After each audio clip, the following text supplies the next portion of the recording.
ulo ng mga nagbabagang balita. High-ranking leader ng NPA at isa pang miyembro patay sa magkasunod na engkwentro sa Bukidnon. Bagong commander ng 401st Infantry Brigade sa Agusan del Sur umupo sa katungkulan. 4ID nakiisa sa nationwide simultaneous earthquake drill. 9 na mga sundalo at kanilang kabiyak nag-isang dibdib sa kasalang bayan sa 4ID. 23rd IB nakiisa sa outreach program sa isang liblib na komunidad sa Buena Vista, Agusan del Norte. Magandang araw, Northern Mindanao, Caraga Region at sa buong bansa na nakatutok via Facebook. Ngayon ay araw ng Biyernes, Hunyo 26, 2026. Pagbabalita hinggil sa kabayanihan ng kasundaluhan at iba pang mga kaganapan sa loob at labas ng dibisyon. Ito ang 4ID News Bayani Updates. Simulan natin ang balitaan. Patay ang isang mataas na lider ng New People's Army at isa pang miyembro nito matapos ang magkakasunod na engkwentro sa lalawigan ng Bukidnon noong Hunyo 21. 3 matataas na kalibre ng baril din ang nasamsam ng mga tropa ng pamahalaan sa isinagawang operasyon. Narito ang detalye ng balita. Patay ang isang mataas na lider ng New People's Army at isa pang miyembro nito matapos ang magkakasunod na engkwentro sa lalawigan ng Bukidnon noong Hunyo 21. Isinagawa ang serye ng operasyon sa sitio Tagiptip, Barangay Iba, Cabanglasan, Bukidnon at sitio na Lumusan, Barangay Silae, Malaybalay City, Bukidnon bilang bahagi ng pinaigting na kampanya laban sa mga natitirang armadong miyembro ng North Central Mindanao Regional Committee. Bandang hating gabi nakasagupa ng tropa ng 1st Special Forces Battalion ang mga tumatakas na rebelding NPA. Sa naturang engkwentro napatay si Edward Pantandon na kilala rin sa alias na Wando at nakuha mula sa kanya ang isang M16 rifle. Makalipas ang ilang oras, alas 11:35 ng umaga, muling nakasagupa ng tropa ng 8th Infantry Battalion ang parehong grupo.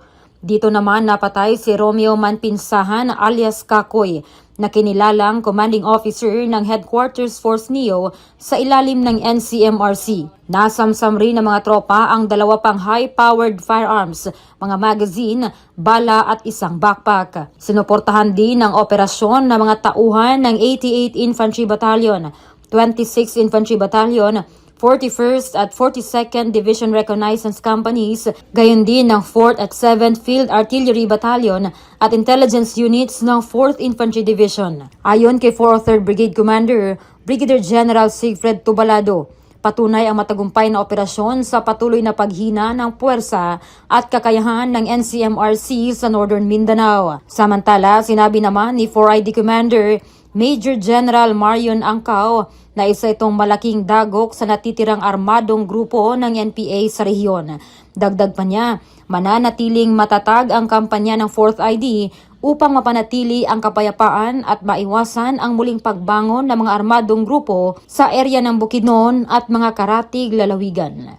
Samantala, opisyal nang umupo sa katungkulan ang bagong commander ng 401st Infantry Brigade sa Agusan del Sur. Pinangunahan ng 4ID Philippine Army ang Change of Command Ceremony bilang bahagi ng pagpapatuloy ng mga programa para sa kapayapaan at kaayusan sa nasabing rehiyon. Narito ang ulat. Formal na iniluklok ng Philippine Army sa pamamagitan ng 4th Infantry Diamond Division ang bagong commander ng 401st Infantry Brigade sa isang change of command ceremony na ginanap sa 401st Brigade Gymnasium, Barangay Awa, Prosperidad, Agusan del Sur noong Hunyo 22. Pinangunahan ang seremonya ni Major General Marion T. Angkao, ang commander ng 4ID, na siyang nangasiwa sa tradisyonal na ritual militar ng maayos na paglipat ng liderato mula sa outgoing acting brigade commander na si Colonel Glenjoy Ainira patungo sa bagong itinalagang brigade commander na si Colonel Benjamin L. Leander. Kabilang sa naging bahagi ng seremonya ang pagbasa at paglagda sa relinquishment order ni Colonel Ainira at assumption order ni Colonel Leander na sinundan ito ng simbolikong turnover ng unit colors na sumisimbolo sa opisyal na paglipat ng pamumuno, otoridad at responsibilidad sa brigade. Sa kanyang panunungkulan bilang acting commander, kinilala si Colonel Ainira sa kanyang mahalagang ambag sa pagpapanatili ng kapayapaan at seguridad sa area of responsibility ng 401st Infantry Brigade. Sa ilalim ng kanyang pamumuno, nakamit ng Caraga Regions ang makasaysayang deklarasyon ng Stable Internal Peace and Security Status, bunga ng pinagsama-samang pagsisikap ng militar, lokal na pamahalaan, mga stakeholders at komunidad. Pinangunahan din niya ang intelligence-driven at focused military operations at patuloy na paghina ng insurgency sa nasabing rehiyon. Habang inihahanda ang kanyang pag-ako ng mas mataas na tungkulin sa Philippine Army, ipagpapatuloy ni Colonel Ainir ang kanyang serbisyo sa mas malawak na responsibilidad sa organisasyon. Samantala, si Colonel Leander naman ay may malawak na karanasan sa military leadership at planning bago ang kanyang pag-upo bilang brigade commander. Nagsilbi siya bilang Assistant Chief of Staff for Plans o G5,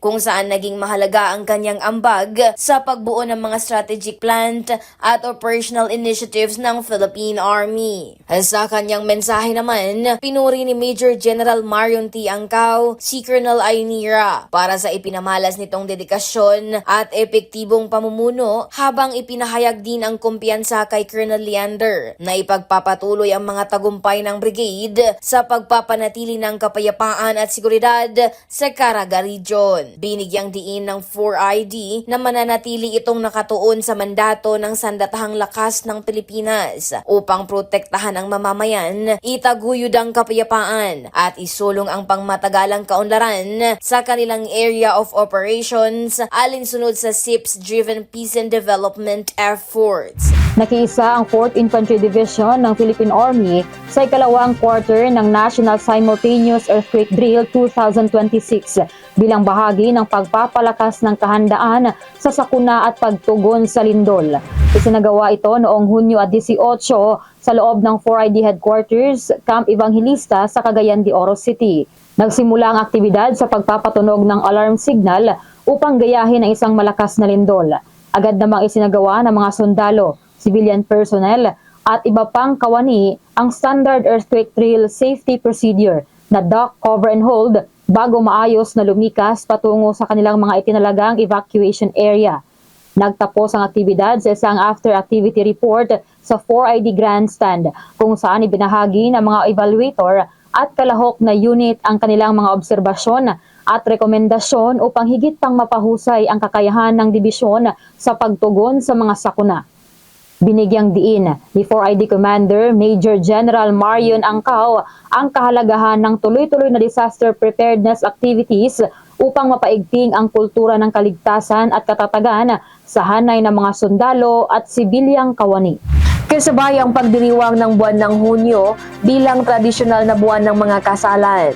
9 na mag-asawang sundalo ang opisyal na nagpalitan ng sumpaan sa isang mass wedding ceremony na isinagawa sa St. Ignatius Loyola Chapel sa loob ng 4ID Headquarters, Camp Evangelista, Patag, Cagayan de Oro nitong Hunyo 20. Pinangunahan ni 4ID Post Catholic Chaplain Lieutenant Colonel Jeselito Vadilles ang makabuluhang seremonya na dinaluhan ng mga sundalo at kanilang mga kabiyak. Nagbigay ito ng pagkakataon sa 9 na mag-asawa na gawing opisyal ang kanilang pagsasama sa harap ng Diyos, kanilang mga pamilya at kapwa sundalo. Binigyang diin din sa programa ang kahalagahan ng matatag na pamilya bilang pangunahing sandigan ng mga sundalo sa pagtupad ng kanilang tungkulin sa bayan.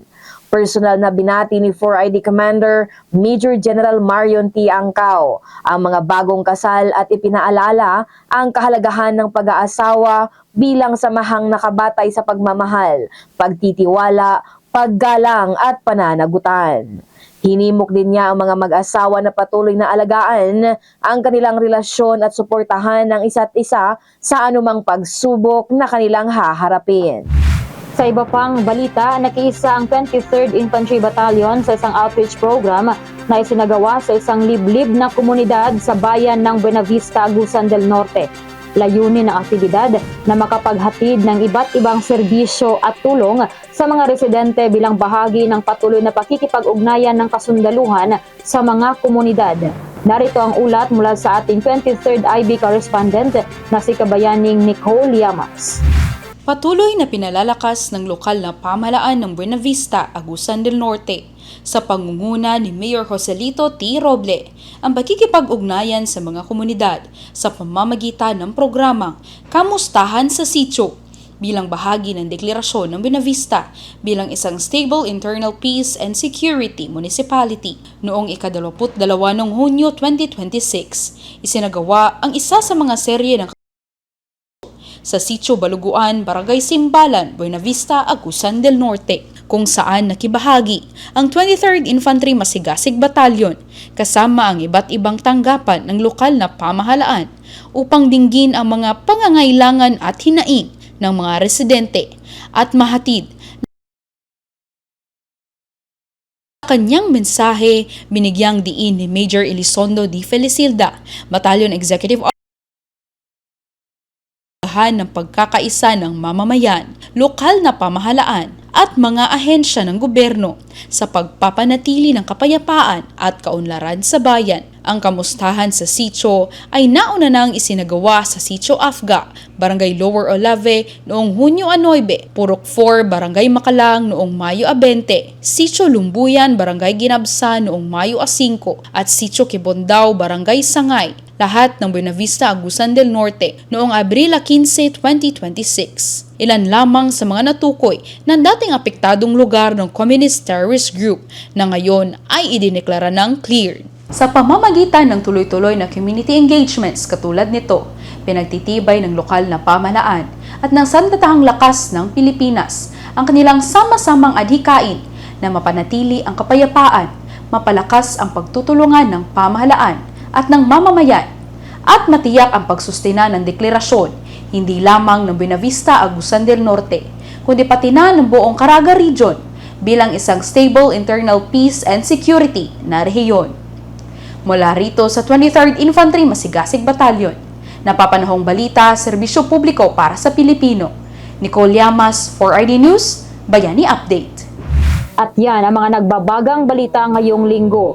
Para sa karagdagang news updates, i-follow nilang po ang aming social media accounts na naka-flash sa inyong mga screens. Sa ngalan ng buong puwersa ng Division Public Affairs Office, 4th Infantry Diamond Division Philippine Army, ito ang inyong mga kabayani Juan Enriquez at Jai Hapas na nagpapaalalang kahit nasan man kayo, mahirap man o malayo ang tatahaking landas, walang malayo sa puso ng sundalo. Sa pag-asang merong darating na taglaw, bayani ka kaagapay at tanglaw.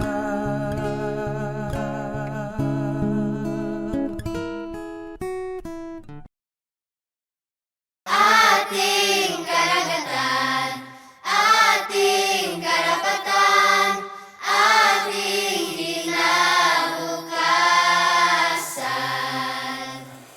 Ang West Philippine Sea ay hindi katang-isip natin lamang. Ito ay atin. At ito ay mananatiling atin hanggat nag-aalab ang diwa ng ating minamahal na bansang Pilipinas.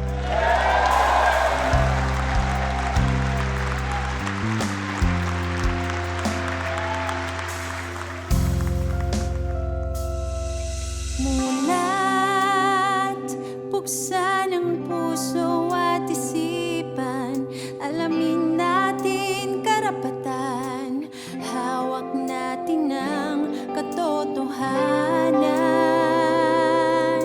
Tindig, matibay na panindigan, ipaglaban ang kalayaan, hindi basisiil para sa bayan.